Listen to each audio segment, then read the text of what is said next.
Ayan. So, it's Wednesday na po. Morning ba? Lunch na brunch. Okay.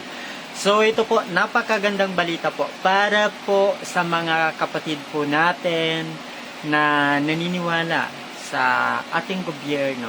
At bad news naman ito para sa mga kapatid po natin dito. Alam naman po natin na ayaw po nila ng good news na nangyayari sa ating bansa.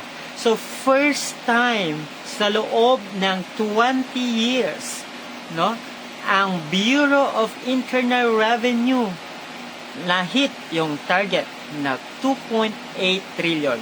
Yung first time yan na 20 years ay mula po sa article ng The Philippine Star o Philippine Daily Inquirer po ata yon. And of course, nandyan din po sa Manila Times yung mga headlines na po yan kung kayo po nagbabasa ng broadsheet. So, napakagandang balita po na ang bagong Pilipinas dahil po sa voluntaryong pagbabayad ng mga taxpayers sa kanilang obligasyon at sa dedikasyon ng mga kawani ng BIR, no? At sa digitalization program ng ating gobyerno. So, naabot po natin yan. 2.8 trillion. Napakahalaga, napakagandang balita. Bakit po? Dahil, no, nakikita po natin na effective ang pamamalakad ng ating gobyerno, lalo po sa buwis. No? Kung matatandaan nyo po, nagkaroon po ng pantay, no, na tax sa online at sa retail store. Kaya po, kung mapapansin nyo sa mga online apps po na meron na pong tax collection.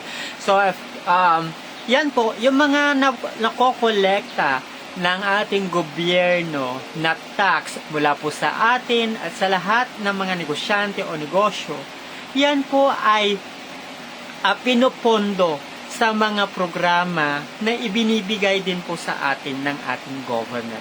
So, napalakpakan po natin na first and 20 years na ganito po ang nakolekta ng ating pamahalaan sa BIR. So, napakaganda pong balita para po sa atin, no, na mga pro-government, pwera na lang po sa mga kapatid po natin DDS. Siyempre, ayaw po nila ng good news na nangyayari po sa ating bansa, no.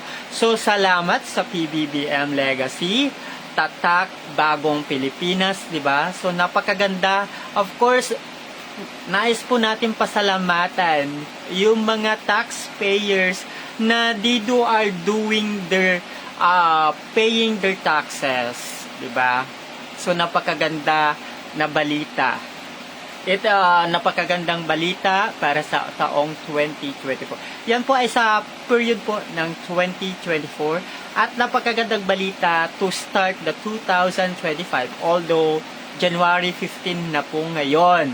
So, yes, ang galing mamahala na nasa BIR. Thanks po sa ating mga kawani, sa kanilang mga dedikasyon, sa kanilang trabaho, sa pangungulekta ng mga buwis, at of course, syempre yung digitalization, innovation ng ating government, no? Isa po yan. And of course, yung voluntary na pagbabayad ng ating mga taxpayers. So, di ba? Kaya nararapat din po na yung akap na yan ay matuloy. Of course, this is a help to our mga taxpayer din. So, ayan po, no? Ang daming good news na nangyayari ngayon sa panahon ng Marcos administration. So, yes, uploaded po ang mga kapatid po natin na sa BIR for doing their great job. This surpasses the 2.8 trillion collection for 2024. Napakagandang balita. And of course, yung buwis na po yan ay para sa bayan at tuloy ang tagumpay.